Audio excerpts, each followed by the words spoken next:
So after ko makita si Chicken sa personal, na-testing ng kaunti at na-sure na okay yung makina, na-transfer na din sa akin yung pangalan. Binayaran ko na kaagad kasi sure ako na gusto ko talaga siya. Very smooth talaga ang engine nito ni Chicken. At yung background ng may-ari, hindi masyadong laspag itong motor. Kasi sa school lang niya to ginagamit. Tapos yung mileage niya ay napakababa. Kaya sabi ko sa sarili ko, swerte. Sa sobrang excited ko, sinakyan ko kaagad, nilong ride ko kaagad siya. Hanggang sa matuklasan ko yung malas. Kasi sa sobrang stock ng motor na hindi ginagamit, kinalawang yung tangke. Ilang beses akong nasiraan ito sa daan bago ako makarating ng Thailand. Akala ko simpleng dumi lang, pero putik. Putik talaga, literal. Pero nagawan ko naman siya ng paraan, ginawan ko siya ng pansahod para hindi didiretso sa filter yung dumi at hindi magbara. At lagi kong ginagamit ito si Chicken tuwing day off ko. Okay naman siya. So hanggang pumalya yung makina, kaya naisipan ko maglinis ng throttle body. Akala ko kasi throttle body lang. Sa pagtanggal ko ng throttle body, napakadumi nga talaga, itim na itim. So, pinagtatanggal ko na yung mga, ewan ko, ano mga pangalan nito mga hayop na to, basta IECB ata to. Di pala ako masyadong expert sa mga FI na motor guys, kasi yung motor ko sa Pilipinas ay Waveman. At mga inaayos ko talaga dun ay puro carb. Kaya sinadya ko na lang din talaga na bumili ng FI na motor para ma-explore ko ba. So basta nilinis ko lang mabuti to. Ang ginamit kong palinis ay gasolina. Dinala ko pa nga to sa factory at hinangin-hanginan ko dun. Pagbalik ko pala ng mga parts no na may mga o-ring, nilagyan ko ng grasang konti para suwabe lang siya pagpasok. Kasi ganito pala yung mechanism ng kanyang throttle body. So ito din, naglagay ako ng gasket maker para wala talagang singa. At nilinis ko din tong aking pansahod ng dumi galing sa tangke. So napakadaming kalawang talaga guys. Binalik ko na yung throttle body na malinis. Sana magtino na to. Bang, sayang ang airport kasi ayaw kaya tiningnan ko tong injector. Start na? Ge! Sige. Tara lang, dito ako naging bubo guys. Dapat injector yung una kong tiningnan. Barado yung injector niya. Ay, tatanggalin? Oh. Di ko kaya. Ayun na nga, di ko matanggal ito kaya pinatanggal ko kay Mon. At ito na nga, napakadumi sa loob. Oh, very good. Hugaw kayo. Dumi ah. Napakadumi nga. So, pinasok ng kalawang yung injector. Galing tong tangke ng mga dumi na to. Hinipan-hipan ko, tapos nilagyan ko ng grasa, tapos hinauli ko ulit, tapos nilagay ko tong lock. So, inisip ko maglinis ako ng injector. So, first time ko maglinis ng injector nito. So, sa pagkakaalam ko ay 12 volts lang to. Walang polarity yung kanyang mga terminals dyan. Kumuha ko ng hose, tapos tinusok ko dyan. Dyan ko kasi ipasok yung ng panlinis yan. Ay, yate! Sige lang, mag-enjoy ka lang sa iyong katangahan hanggang sa matuto ka. So, di ko inisip guys no, na malakas yung pressure ng panlinis. Kaya niyang itulak at matanggal yung hose dyan na maliit. So, nagpatulong na ako dito kay brother. Yun na. Sige, pindot pa. Tagas eh. Palpak yung gawa namin ni brother. Si Moon naman yung inabala ko. Tinanggal ko yung hose na gawa ko at diniretso ko dyan sa cleaner yung mismo injector at pinahawakan ko kay bro. So, ayun na, goods na kasi may lumabas na doon. Inabit ko siya ulit at nag-testing kami. Sige ba? Pati ata sa sa bomba ng gasolina.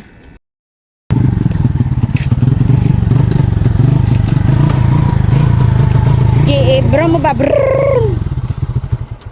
Wala, pangit yung andar eh. Brrrr. So, dito ko na-realize lahat. Kaya madumi yung injector kasi pinasok na ng dumi pati yung fuel pump. At sa panahon na to, dito ko na-realize na ang salarin ay itong binili ko na filter. Kasi yung filter na simple lang doon, pinalitan ko kasi ng ganito kasi parang astig. Tapos ditanggal-tanggal kasi to, inisip ko pag may makita ako na dumi doon sa may filter, pwede ko siyang linisin. Kaya pala wala akong nakikita na dumi doon kasi pumasok na pala lahat sa pump. So, ito pala yung salarin kasi hindi niya masalang mabuti yung maliliit na mga kalawang galing ng tangke. As in, pumasok lahat sa fuel pump. So, moment of truth ito, tatanggalin ko na yung pump at bibiyakin ko siya. Pero dinrain ko muna yung natirang mga gasolina. So ito na talaga, sisirain ko na talaga. So ito na siya, madumi talaga at tama talaga yung aking hinala. At tingnan nyo yung filter niya sa loob. As in, pinasok siya ng maliliit na kalawang galing ng tangke. Dahil talaga to sa kaartihan ko sa filter talaga, nasira pati tong pump. Kaya binalibag ko sa malayong lugar yung filter sa sobrang galit ko. Charot. Medyo may kamahalan yung pump ng motor na to, no? Kaya subukan ko munang linisin itong pump baka mamaya may balik ko lang sa dati yung buga nito. Sinabon ko to, binrush at inurasyonan ko na talaga to. Kasi guys, ayaw kong bumili, sayang yung pera. Basta nilinis ko talaga siyang mabuti guys. Tapos ito ikakabit na namin ni Mon. Pakit ka muna bro kasi isali kita sa aking journey. Charot. Kaya dito na kami sa motor, ikabit ko na. Medyo nahirapan din pala ako sa mga o-ring ng pump na to kasi walang benta talaga. Kaya ang ginawa ko, nilalagyan ko na lang ng gasket maker. Ito pa ang isa kong problema, hindi ko alam kung ano yung pagkalagay nito. Kasi nung binuksan ko to, tumalsik kasi siya at hindi ko nakita kung paano siya nilagay. So ayun na nga, nanghula na lang ako, nilagay ko na lang siya dyan. So ang pump pala ng Aeon no, ay may return siya. So basta may return siya. Ayun na nga, inisambol kong mabuti yung pump. At di ko alam kung ano yung purpose ko, bakit ko hinipan yan. Basta hinipan ko lang talaga siya. So yun na yung itsura ng pump. Madami akong tali-tali kasi yung lock niya wala na, nadurog-durog na. At kinabit ko na talaga siya. Nandyan pa rin yung pansahod ko ng kalawang. Tapos, inulan na. Inabot na nga ako ng ulan dito at ang masaklap at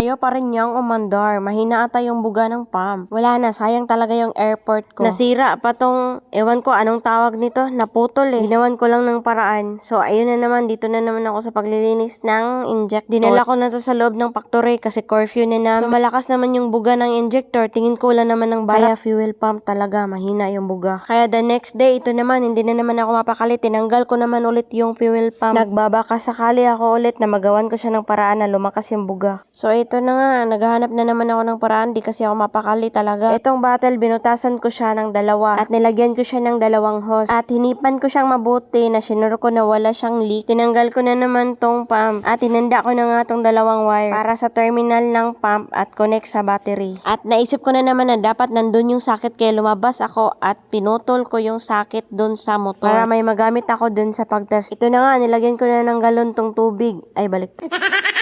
So, yan yung ginawa kong setup, no? Naka-ready na siya. So, ito na naman. Nag-testing na naman ako. So, mahina talaga yung agas ng tubig, oh. So, dumaan to si brother. Kaya nagpatulong ako sa kanya. Wala na. Ayun na. Ayun na. Ayun na, oh. Hindi na mabigilan, oh. Woohoo! Ito yung hinahanap ko. Tingnan mo, brother.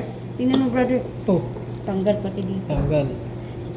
So, tuwang-tuwa ako, no? Kasi napagana ko yung pump na may pressure na talaga siya. Kaya sabi ko sa sarili ko, okay na to, hindi na ako bibili ng pump. Kaya niligpit ko na tong mga galon at excited na akong ikabit kinabukasan yung pump ulit. At kinabukasan nun, guys, ayaw pa rin umandar. Hayop na yan, sayang yung airport. Kaya ayun, sa sobrang galit ko, bumili ako ng pump. Napakamahal, 1.5. So, sa Philippine money, yung 1.5 no, ay nasa 2.5 mahigit. At least, no, ginawa ko yung pinaka-the best ko. Parang sa relasyon ba, gawin mo yung pinaka-the best mo para wala kang regrets bandang huli. Charot. Hugot na ako dito kasi nga, pang-allowance ko yun eh. Pero masaya naman kasi naayos ko yung motor ko. So, yun lang guys. Thank you for watching.